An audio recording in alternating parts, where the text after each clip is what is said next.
Welcome to week 2 in healthcare management. So the focus in week 2 is on understanding motivation, both the concepts and the theories. And since this is an introductory course, we're not going to become experts on motivation.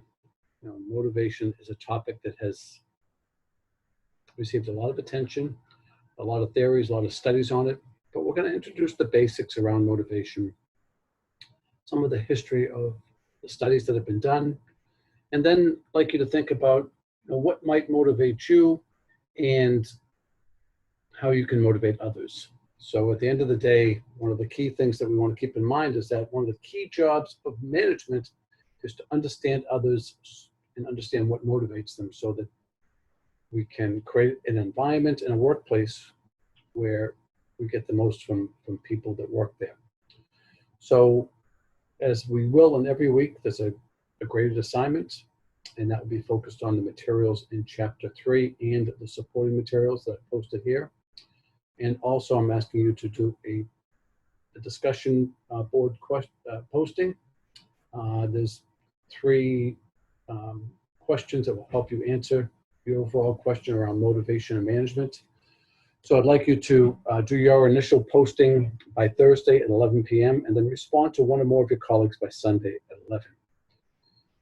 So when I look at the supporting materials that I've put out here, one of the, in addition to reading chapter 3, I've posted an article about how do we motivate employees. And there's a series of short videos. I'd like you to watch them all. I think they run between a couple of minutes, excuse me, to 15 minutes at most. And I think each of them is worth watching. They'll give you some insight around the concepts and tools of motivation. It might also help you to understand yourself in a little more detail.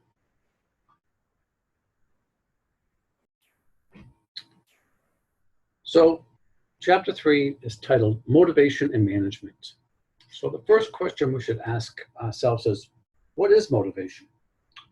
And there are several definitions on it, so I'll just throw out a few that I find relevant,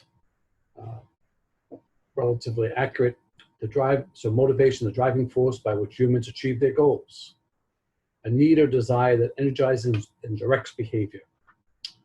And some people see it as the critical factor between success and failure, or that tenacity, that drive, that motivation. And I think the next question we have to ask is, why is it essential that managers understand motivation, both what motivates themselves and what motivates others? So again, there's lots of theories around why it's important, but at the end of the day, one of our responsibilities as managers is to get the most out of our organization and the resources that we are privileged to lead. Probably the most important resource that we're privileged to lead are people. And what we'd like to do is create an environment where they feel highly motivated. And so the question is, how do we create that environment? Is it money? Is it recognition? Is it flexibility in the workplace? But at the end of the day, what we'd like is that people come into work every day with their best effort. And we can play a role in that if we understand what motivates others. So more on why it's important for us to understand what motivates so that we can get the most out of the resources and help the organization to be cohesive and focused and everybody to give their best effort on a continuous basis. So once we've answered what is motivation and why it's important, then we have to ask ourselves, how do we create an environment that is motivating? So again, there's lots of theories around what creates a motivating environment, but a lot of it stems from the work that was done by Abraham Maslow when he was at Brandeis University during the 1950s and 1960s. And you may have heard of the hierarchy of needs that Maslow has prescribed.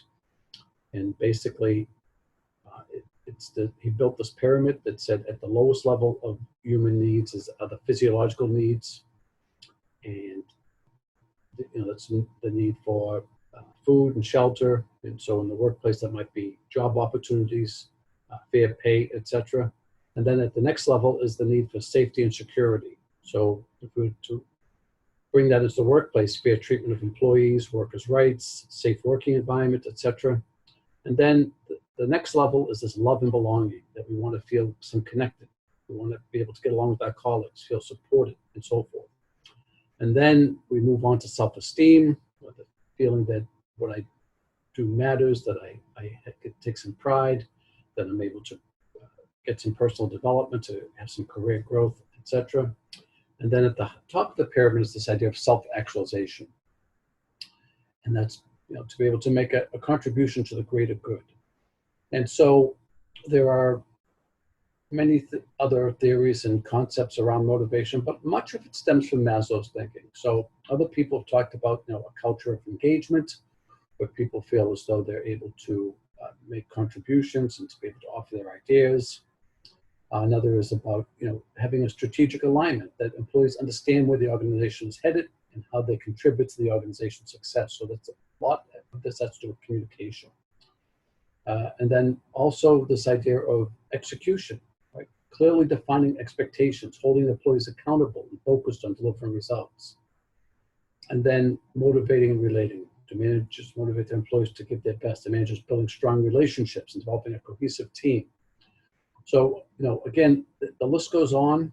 And sometimes people have looked at what employers think employees want versus what employees say they want. And so what we find sometimes in these studies is that there's a disconnect here. So a lot of the current thinking is that appreciation for work, feeling in on things, flexibility, job security, are very important. And so we have to make sure that we understand who our employees are and what motivates them. And we have to also recognize that no two employees are the same, and that there may be common characteristics, particularly along generations or certain demographic characteristics. But we have to really understand the individual and what makes him or her tick, so that we can make sure that we accommodate, when possible, the things that are important to the individual and the organizations. So the other big thing about motivation is, where does it come from? Is it extrinsic or is it intrinsic? So extrinsic basically is that it comes from outside. So things like pay, benefits. Is that what's going to motivate people, or is it the internal drive that we have to want to get better, to make a contribution, to feel part of things? And so the growing idea is that that most motivation comes from within.